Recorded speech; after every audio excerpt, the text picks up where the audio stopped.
Pada saat ini, setelah Han Lingchuan menelan pil ajaib, dia tampak seperti iblis, dan emosinya juga menjadi sangat gila.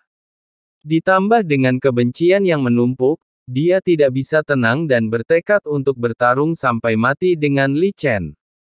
Meskipun dia tidak tahu kalau Lin Ze akan menyerangnya, dia menduga kalau itu hampir sama. Han Lingchuan melihat wajah orang-orang ini dengan jelas dalam sekejap. Meskipun ia bergegas keluar, rekan satu timnya masih terjebak. Tidak peduli apa yang kau katakan hari ini, aku akan melawanmu sampai mati. Ada 3 orang saat ini. Mereka semua menentang Han Lingchuan. Feng Xichang mengangkat tangannya dan melambaikannya. Lonceng emas seukuran telapak tangan terbang keluar dan langsung membengkak tertiup angin. Lin Ze dan Li Chen keduanya mengambil tindakan untuk menahan Han Lingchuan pada saat yang sama, dan Jingzong milik Feng Xichang muncul di atas kepala Han Lingchuan. Seketika itu juga ia bersiul dan menyelimuti semua orang. Han Lingchuan langsung terhalang di dalamnya.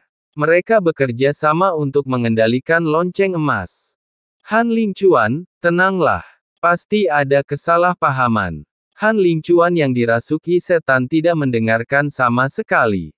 Dia memukul lonceng emas itu dengan panik, tetapi kekuatannya hanya pada tingkat ketiga. Sekarang setelah mereka bertiga bergabung, tidak mungkin dia bisa melepaskan diri. Pada saat yang sama, Feng Xichang berbalik dan 2 keping keberuntungan terbang ke tanah yang rusak. Fulu berubah menjadi formasi dan bergegas keluar bersama rekan satu tim Han Lingchuan. Namun, karena waktunya tertunda terlalu lama, mereka semua menderita cedera yang sangat serius.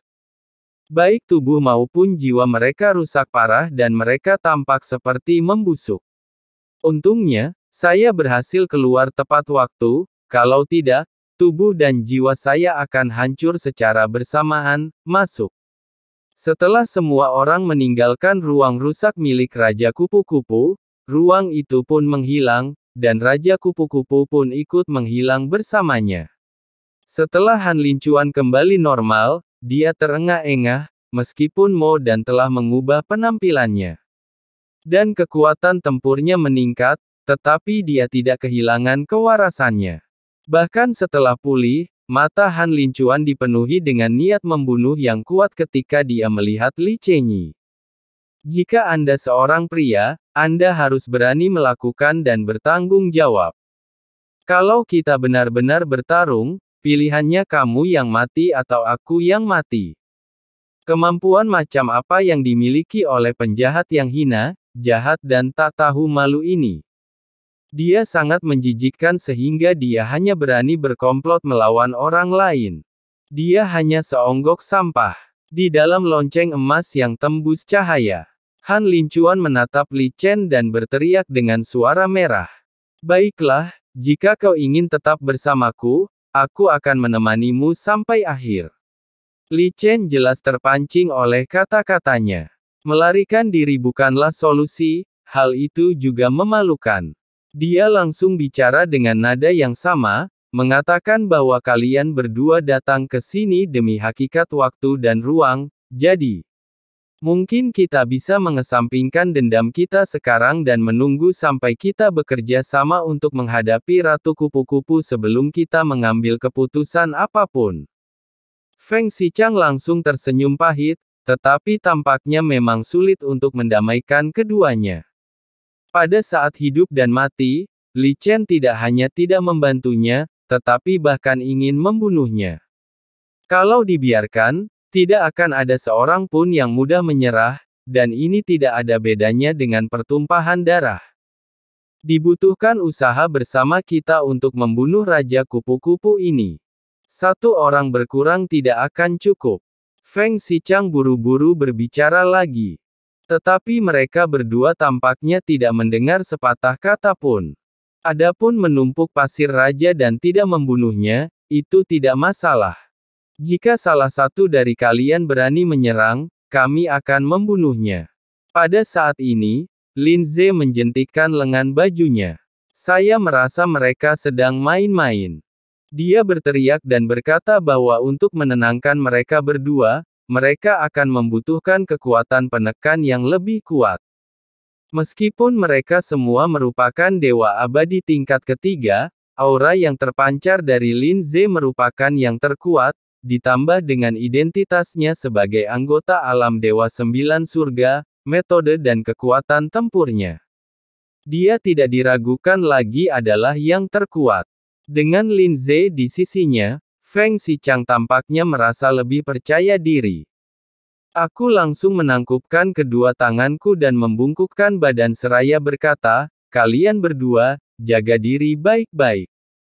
Jika kalian berdua bersikeras bertengkar, saya berhenti berusaha menghentikannya. Adapun Raja Kupu-Kupu, aku akan mencari orang lain untuk membantu membunuhnya. Kamu bisa bertarung jika kamu mau.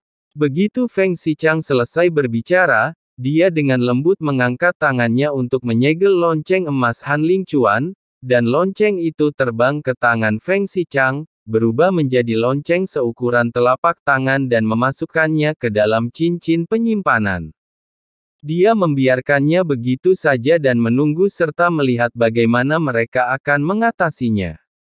Han Lingchuan sangat marah, tetapi jika dia mengambil tindakan saat ini, dia tidak tahu apakah Lin Ze dan Feng Xichang akan mengambil tindakan. Akan sangat tidak menguntungkan bagi Han Lingchuan untuk bertindak gegabah sekarang. Dia mengatupkan giginya. Kekejaman kelompok orang ini berada di luar imajinasinya. Seketika, Han Lingchuan melambaikan tangannya, menatap tajam ke arah semua orang, mendatangi rekannya, membawa serta rekannya yang terluka parah, berubah menjadi pelangi panjang, dan pergi.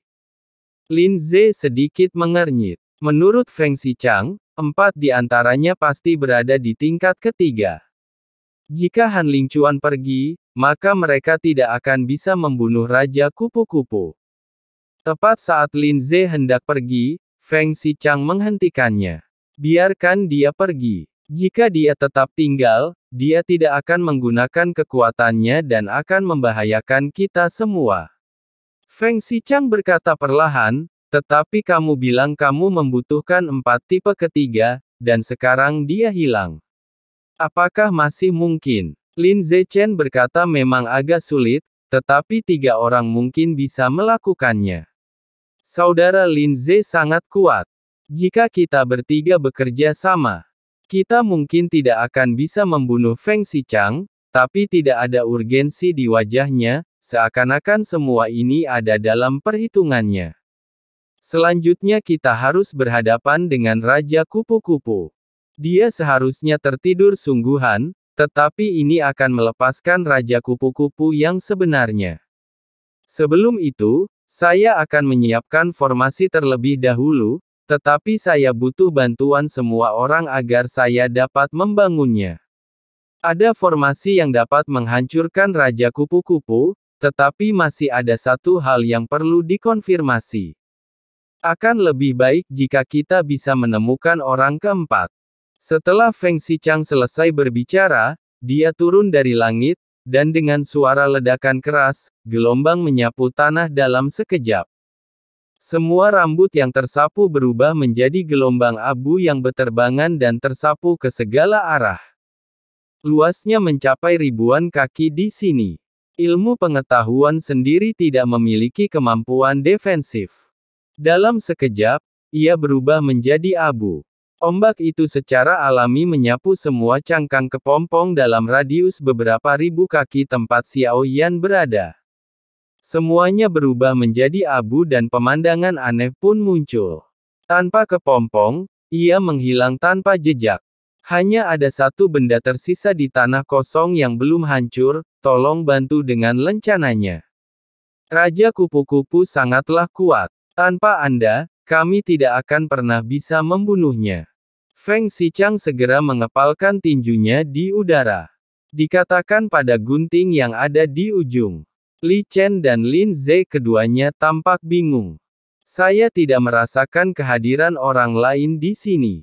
Tentu saja, kecuali mereka jauh lebih kuat dari mereka. Setelah Feng Xichang selesai berbicara, segalanya menjadi luar biasa sunyi dan tidak ada jawaban yang diterima. Li Chen sedikit mengernyit, melangkah maju, dan tiba di satu-satunya cangkang geser yang tersisa. Melihat ke dalam melalui sarung yang rusak, tidak ada apapun di ruang gelap itu. Sampai Li Chen mengangkat tangannya dan menekannya, cangkang kepompong itu berubah menjadi abu, tidak ada apapun di dalamnya. Feng Xichang sedikit mengernyit saat melihat ini. Dia ingin berkomplot melawan Xiao Yan.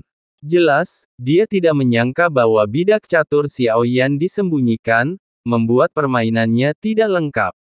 Bahkan karena Xiao Yan bersembunyi, dia sudah muncul lebih awal, yang seharusnya tidak ada dalam rencananya.